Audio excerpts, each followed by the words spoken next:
Kaum muslimin dan muslimat rahimani wa rahimakumullah, memang ada ya sebagian pendapat para ulama yang mengatakan bahwa wanita haid ataupun laki-laki yang junub ataupun orang yang junub tidak boleh menyentuh Al-Quran secara langsung, mushaf Al-Quran secara langsung.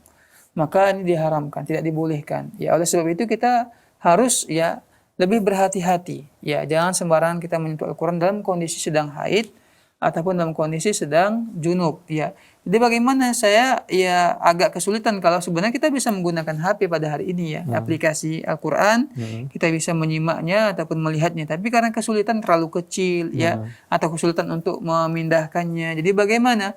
Ya usahakanlah kalau begitu kita mau menyentuh mushaf Al-Quran ketika belajar mengaji Al-Quran tadi ya dengan menggunakan pelapis.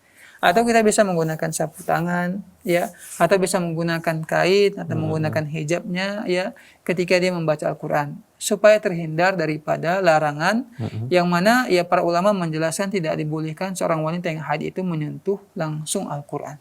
Ya, kita berusaha untuk meninggalkan larangan tersebut. Ya dengan cara menggunakan sapu tangan atau menggunakan sarung, ya sejadah, kita usahakan insyaallah. Ya.